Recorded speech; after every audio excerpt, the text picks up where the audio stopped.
इस वीडियो के अंदर गाइस हम लोग बात करने वाले हैं कि 2023 के अंदर आपको इनकम टैक्स का पेमेंट कैसे करना है। पहले हम लोग एनएसडीएल की साइट को यूज में लेते थे, लेकिन अब वो यहाँ पे बिल्कुल पूरी तरीके से बंद हो चुकी है। एक नया यहाँ पे सिस्टम इंप्लीमेंट हो चुका है। अब ये आपको कैसे करना है, ये सारी चीजें बताऊंगा आपको स्टेप बाय स्टेप। इस वीडियो को शुरू करने से बताना चाहूंगा, अगर आप लोग एक टैक्स एक्सपर्ट के माध्यम से अपनी रिटर्न फाइल करवाना चाहते हैं बहुत ही कम कॉस्ट के ऊपर, लिंक सिंपली मैं आपको डिस्क्रिप्शन बॉक्स में प्रोवाइड कर दूंगा। तो देखिए गाइस क्या करना है, इसके सिंपली दो मेथड है। एक आप विदाउट लॉगिन जो है टैक्स का, सेल्फ असेसमेंट टैक्सेस का, एडवांस टैक्स का या कोई भी डिमांड का पेमेंट कर सकते हैं, या जो दूसरा तरीका है वो लॉगिन करके है। लॉगिन करने का आपको बेनिफिट ये मिलता है कि कभी भी आप चालान को डाउनलोड कर सकते हैं। अगर बिना लॉगिन किए हुए आपको करना है तो यहाँ पे सिंपली आपको ई पे टैक्स का यहाँ पे सिंपली कॉलम मिल जाता है। इसके अंदर सिंपली आपको अपना पैन नंबर और मोबाइल नंबर डालना है, कंफर्म कराना है, उसके बाद यहाँ पे सेम प्रोसेस रहेगा। तो गाइस आप लोगों के लिए यहाँ पे मैं लॉगिन करके बताना चाहूंगा, जिससे आप यहाँ पे इजीली अगर चालान बीच में अगर अटक भी जाता है आपका प्रोसेस, तो आपको पता चल जाता है कि मेरा पेमेंट फेल्ड हुआ है, या फिर चालान को भी आप इजीली तरीके से डाउनलोड कर सकते हैं।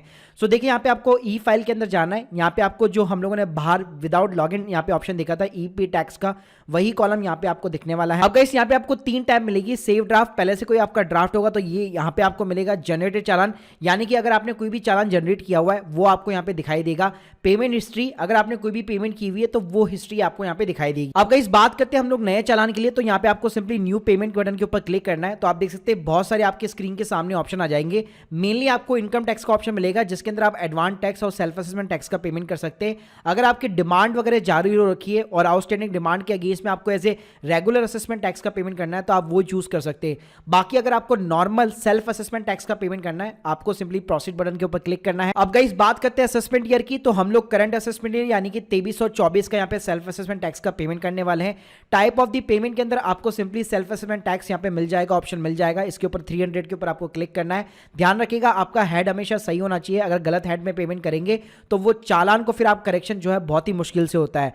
फिर गाइस आपको कंटिन्यू बटन के ऊपर क्लिक करना है, और उसके बाद में गाइस आपको जितना भी टैक्स का पेमेंट करना है, चाहे वो इंटरेस्ट हो चाहे पेनल्टी हो, सब कुछ जो जितना भी आपका अमाउंट है वो सिंपली जो टैक्स वाला कॉलम होता है उसी के अंदर एक साथ आप यहाँ पे डाल सकते हैं। फॉर एन एग्जांपल अगर मुझे 100 रुपीज का पेमेंट करना है, फिर भले उसके अंदर 25 रुपीज पेनल्टी हो, इंटरेस्ट हो, उससे कोई फर्क नहीं पड़ता। आपका टोटल टैक्स लायबिलिटी जितना है उतना सिंपली आप टैक्स वाले कॉलम के अंदर डाल दीजिए। उसके बाद में गाइस जैसे आप कंटिन्यू करेंगे तो आपकी स्क्रीन के सामने बहुत सारे ऑप्शन मिलेंगे। पहला जो ऑप्शन होता है वो सिंपली नेट बैंकिंग का होता है। तो यहाँ पे आपको कुछ चुनिंदा यहाँ पे सिलेक्टेड बैंक्स मिलेंगे।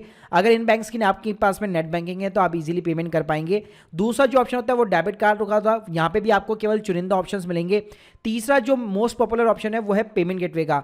देखिए पेमेंट गेटवे का फायदा क्या होता है, यहाँ पे आपको 4 बैंक्स के पेमेंट गेटवे मिलेंगे, और किसी भी पेमेंट गेटवे के ऊपर किसी भी बैंक का debit card, UPI, credit card, net banking सब कुछ आप यहाँ पे चला सकते हैं। यहाँ पे देखिए ये सारे पेमेंट गेटवे थोड़े से यहाँ पे चार्जेस लेते हैं, लेकिन वहीं पे अगर मैं बात करूं, अगर आप यूपीआई के थ्रू या फिर आप डेबिट कार्ड के थ्रू पेमेंट करते हैं तो कोई भी गेटवे आपसे चार्जेस नहीं करता है।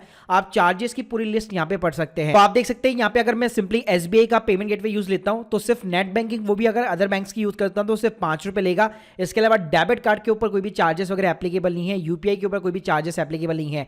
ऐसे आप एचडीएफसी बैंक का भी देख सकते हैं, यहाँ पे केवल ये क्रेडिट कार्ड के ऊपर चार्जेस कर रहा है, बाकी यूपीआई, नेट बैंकिंग पूरे तरीके से यहाँ पे फ्री कर रखा है। ऐसे गाइस आप कोटक का भी देख सकते हैं, वो भी सिर्फ नेट बैंकिंग के ऊपर चार्जेस कर रहा है, बाकी डेबिट कार्ड और यूपीआई इसने पूरे तरीके से यहाँ पे फ्री कर रखा है। तो गाइस यहाँ पे मैं सिंपली कोटक महिंद्रा बैंक को यहाँ पे सेलेक्ट कर लेता हूँ, और उसके बाद मैं सिंपली यहाँ पे कंटिन्यू बटन के ऊपर क्लिक करूंगा तो ये यहाँ पे मेरा चालान जो है जनरेट हो चुका है। और उसके बाद में सिंपली पे नाउ बटन के ऊपर क्लिक करना है।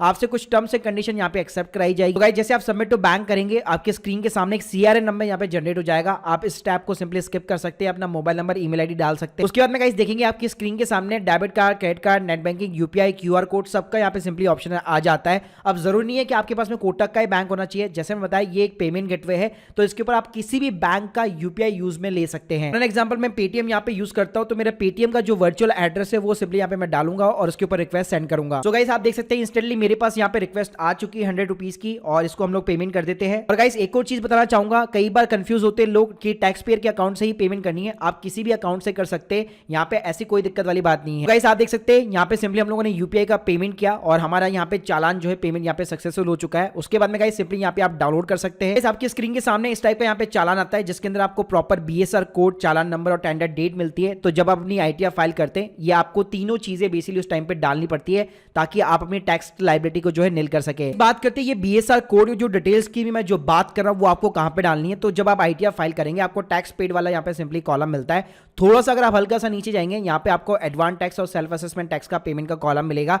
इसके अंदर सिंपली आपको ऐड बटन के ऊपर क्लिक करना है। यहाँ पे सिंपली आप अपना बीएसआर कोड, सीएल नंबर और डेट ऑफ द डिपॉजिट और जितना भी अमाउंट है उसको आप यहाँ पे ऐड कराएंगे। तो गाइस ये ऑटोमेटिकली आपके टैक्स पेड वाले कॉलम के अंदर आ जाएगा और आपकी जितनी भी टैक्स लायबिलिटी होगी उतने अमाउंट से ऑटोमेटिकली जो फाइनल लायबिलिटी होगी वो यहाँ पे सिंपली तरीके से कम हो जाती है। तो गाइस आप देख सकते हैं जैसे आप यहाँ पे बैक आएंगे तो आप देख सकते हैं पेमेंट हिस्ट्री के अंदर आपको वही चालान नंबर यहाँ पे मिल जाएगा। प्लस यहाँ पे अगर आप डाउनलोड करना चाहते हैं तो यहाँ पे आपको सिंपली डाउनलोड का भी ऑप्शन मिल जाता है, अगर मान लीजिए अगर आपका चालान यहाँ पे गुम चुका है। तो गाइस अगर कई बार हो सकता है कि आपका पेमेंट यहाँ पे फेल हो जाए तो उस केस में आपको बैक आना है। यहाँ पे सिंपली जो जनरेटेड चालान वाला कॉलम दिया हुआ है इसके अंदर आप यहाँ पे जो इसका बैंक जो भी चालान होगा उसका सिंपली यहाँ पे स्टेटस देख सकते हैं और यहाँ पे स्टेटस वगैरह अपडेट वगैरह भी होता रहता है, तो वो भी आप यहाँ पे कर सकते हैं। तो गाइस इस तरह से 2023 के अंदर ये जो टैक्स पेमेंट का जो गवर्नमेंट ने स्टेप उठाया वो काफी ज्यादा आसान और एकदम सिंपल बना दिया है सभी लोगों के लिए। तो आप इजीली आप अपना पूरा सेल्फ असेसमेंट जो टैक्सेस है 23 और 24 का, या फिर जो अगर आप फ्यूचर के अंदर भी एडवांस टैक्स वगैरह पेमेंट करना चाहते हैं या आउटस्टैंडिंग डिमांड का भी पेमेंट करना चाहते हैं तो आप इन तरीकों से सिंपली यहाँ पे कर सकते हैं। तो guys hope you like this video, please subscribe channel. Thank you guys, thank you very much.